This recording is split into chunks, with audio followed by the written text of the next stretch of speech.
We are going to talk about connection and compassion in marriage. Humans were not meant to live life alone. All right. You can be married and very much alone. You can be single and not alone. So the connection they're referring to here, it doesn't mean you have to be married.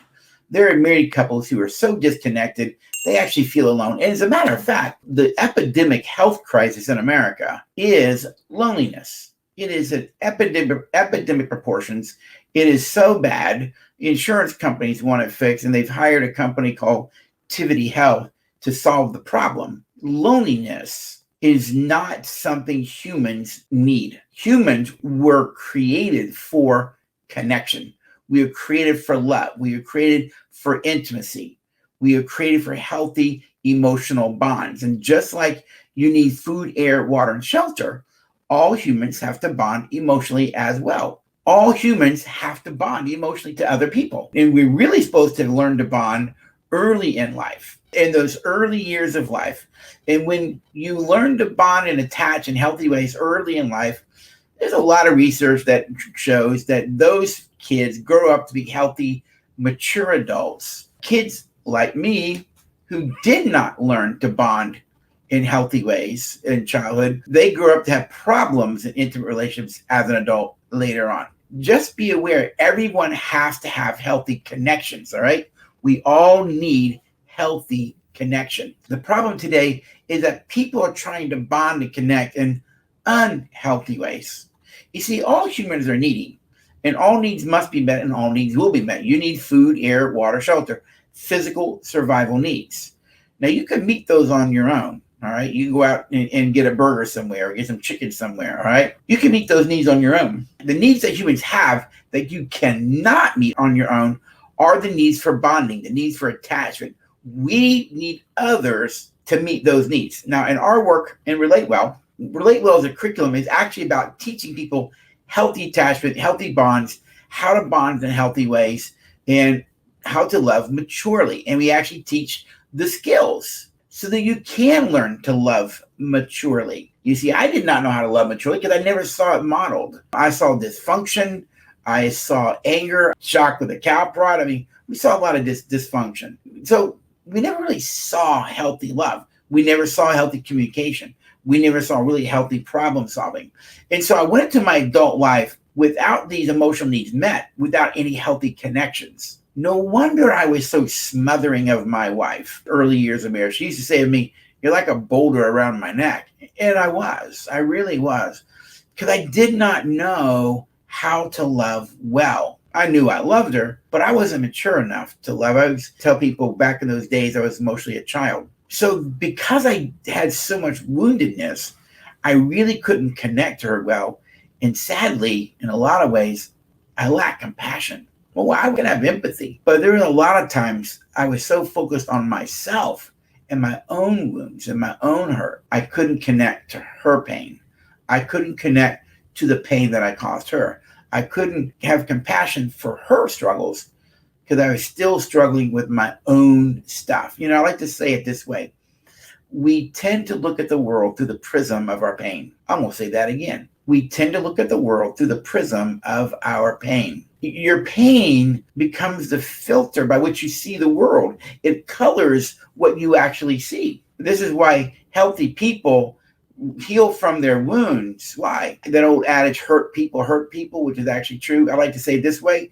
If you don't transform your pain, you will transfer your pain. If you don't transform it into healing, you will transform it onto other people. You've got to take your pain and heal. Why?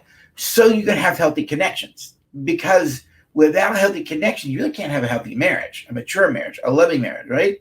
And that affects your ability to have empathy and compassion for others. So it's very important we understand that all humans must bond, we must connect, and the failure to bond and connect in those early years of marriage set us up for problems in intimate relationships as adults. And so I had to learn much of what I learned early on. Relate Well as a curriculum is actually much of what I've learned. It was not a lot of academic work. It's actually a lot of my journey, a lot of Luella's journey, my wife, things that we learned kind of the hard way. And we had mentors and teachers, and there is a part of that's research-based, very much so. The skills we teach, work. I raised my kids on those things. But all of it was so that we could have healthy, intimate connections as a family, so that we could have compassionate, loving marriages and relationships and family. What are some things that you can do to help foster connection and compassion in your marriage? You ready? If you're taking notes, here we go. Number one, remember that your spouse is human. Would you just remember that your spouse is a person, that they're human? Humans are frail. Humans have needs. Humans are dependent. To be dependent is not a confession that you're weak. To be dependent is a confession that you are human. Humans are dependent. We need a sense of independence for sure, but too much independence is unhealthy and too much dependency is unhealthy.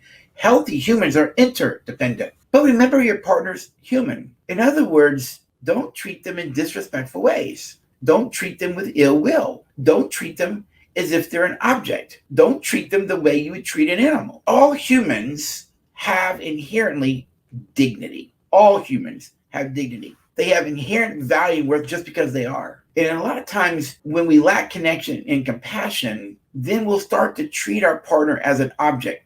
We use them, we take from them. But if you remember that they're a human, they're a person, they have thoughts, they have feelings, they have history, they have experiences, they have insights, they have knowledge, they see things that you don't see. Because they're human, they deserve to be treated with respect and dignity. They deserve to be treated with respect and dignity.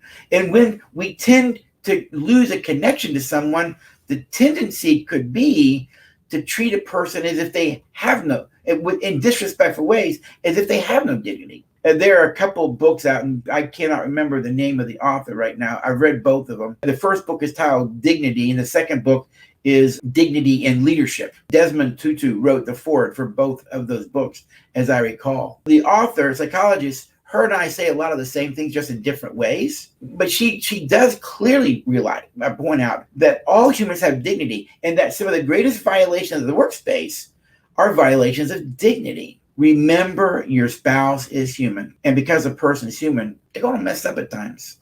They're going to mess up. Can you be patient with them? If you allow people to be human, then you have expectations that they'll probably mess up at times, and that's okay. You do too. How do you be treated when you mess up? When you begin to give your partner space to be human, then you don't expect them to be perfect. You don't expect them to do everything the way that you would. You begin to realize that we need to communicate. We need to talk. We need to share. We have different ideas. We have different experiences in life. And all of that shapes who they are. Look, my wife grew up in an alcoholic home. And by 8th grade, she's a parent to her parents and parents to her younger siblings. She's doing a lot of the stuff around the house that the parents would normally do. And by 8th grade, she learned not to feel. She learned to, as she always said, I'm a survivor, I'll survive. Yeah, it's sad that a person grows up in a home where they never really felt the love and safety there.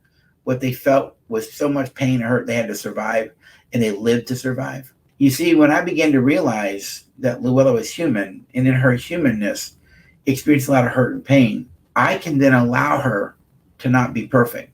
I can have compassion for the things she went through, the experiences that happened to her. And out of that, I can have patience with her. I can respond in kindness. It's like my mentor, Lori Gordon, said to me, everything you do brings pleasure or pain. How do you want to be? If you live in such a way, if you treat Luella in such a way that you're more painful than pleasurable, don't complain about what you get. There's a lot of wisdom what Lori taught me in that. I wanted to be a source of pleasure. I didn't want to be a source of pain. And it's like Lori said to me, if Luella has a lot of hurt and pain from her childhood, you understand you can create more pain for her, or you can live in such a way that you can be a source of healing for her by what you do. But when I began to realize she's human and I allow her to be human, then I began to have compassion, understanding, and patience. Oh, and by the way, guess what? Allow yourself to be human as well. Allow yourself to be human as well. You messed up, so what? Clean it up, move on.